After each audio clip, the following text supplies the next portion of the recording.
right? You're going to record all that information. You can just, if you want, you can just do a scheduled weigh-in every other week. I don't recommend every week. I would do, the least amount of time I do is 10 days. And the reason for that is if you're doing it too often, it can be a little demotivating. You'd rather have somebody be excited than, I didn't lose much last week, and I'm worried about this week or whatever. But too frequent is not good. That's why I tell you, don't stand on the scale every morning, right? You put it aside. Maybe weigh once a week because you drive yourself insane. So when we talk about weigh-ins, there's a couple ways you can do it. You can do it privately. And it doesn't take like a lot of staff. It doesn't. You could have one person in the facility assigned that when somebody comes in, they take them in a room, they stand on the scale, boom, it's recorded, done. Or maybe it's scheduled where they meet with a personal trainer because it gives the trainer the opportunity to sell them on packages.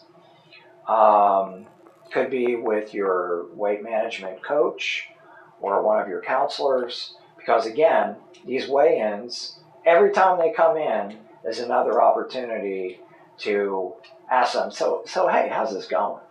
How you doing? I understand you're working out on your own. Do you need a coach for a few days to help you kind of get over a plateau or something? These are things that you can do, and I think that are very powerful, and it's just another extension of your service. Another method is where you have meetings, and I don't want to sound like Weight Watchers or Jenny Craig or anything like that, okay? But think about this. You have maybe every 3 weeks or once a month, you have a guest speaker that's going to talk about stuff. Maybe it's a chef, maybe it's a chiropractor, and maybe it could be one of your sponsors that's coming in to talk about semaglutide injections, or maybe Botox, or maybe it's a restaurant, there's a chef down the street, and he's going to talk about how you can cook healthier at home. And people come in, they all walk behind, well, we're going to call it a curtain. They weigh in, they sit in the audience, and it's kind of like a, maybe there's refreshments or whatever. And they get to listen to the speaker. The other thing is, during that gathering, you designate in advance someone that has a great success story that they would like to talk about. One of the challenges, not to digress, but one of the challenges that I remember helping this organization design, a woman had lost over the course of a year like 40 pounds. When she lost the weight, she found a lump in her breast, and apparently, according to the doctor, it had been there for some time and it had grown in size. And the doctor told her that if she had not lost that weight, she may have never noticed it.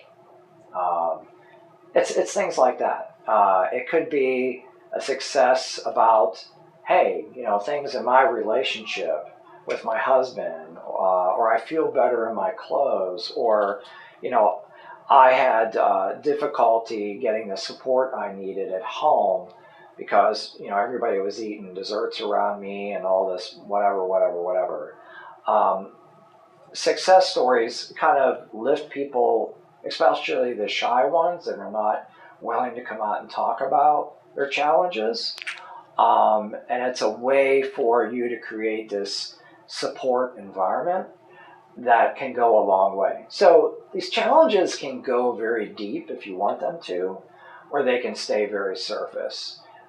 you decide if you have someone in your organization that is almost like a healthcare provider that can empathize, provides mentorship, is motivating, and they can bring people in to talk about their success stories, and also invite people to stand up to talk about their challenges, because you'd be amazed how people within that group will come together and offer some type of support.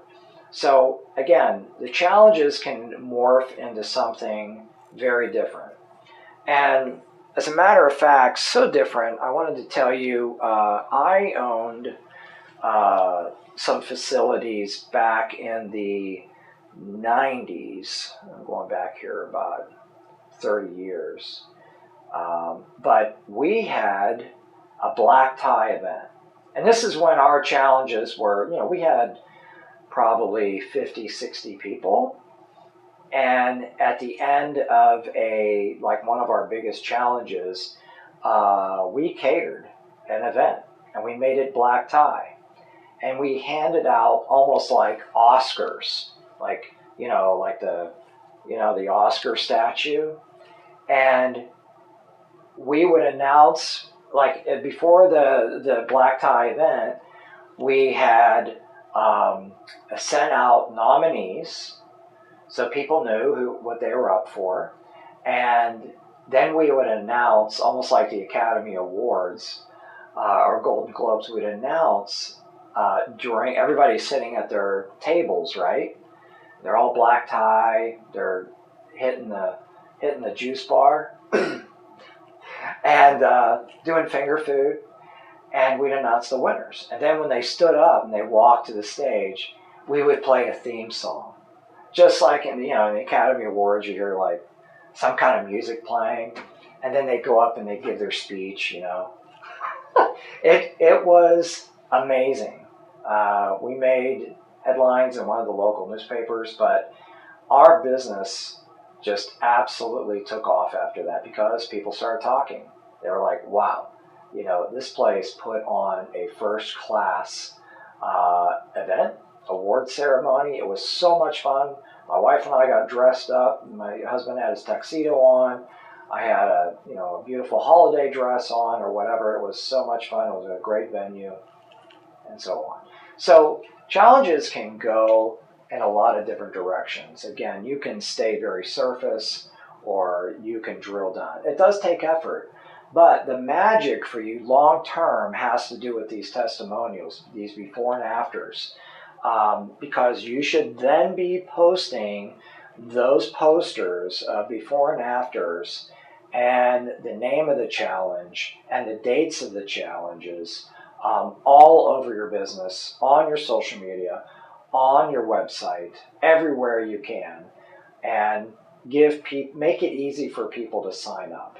And I think that's really where the magic is going to happen. So the last thing I want to talk about is, how do you report on this stuff? Our technology has a contest module in there.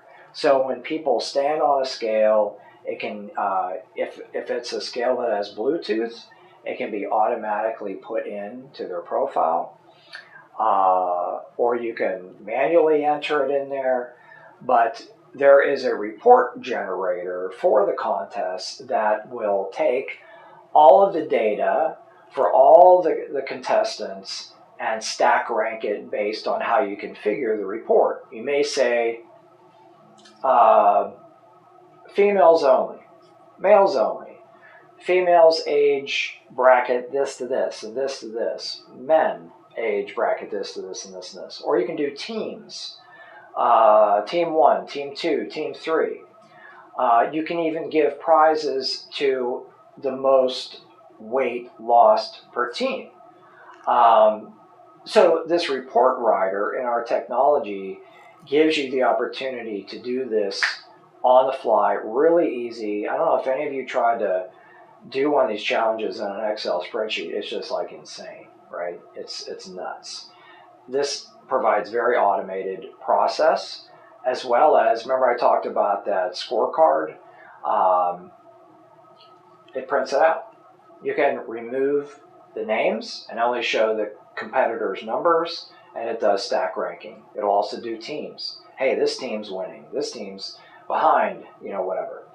And the last thing on that report is, which I highly recommend, is sorting and stack ranking by percentage of weight loss.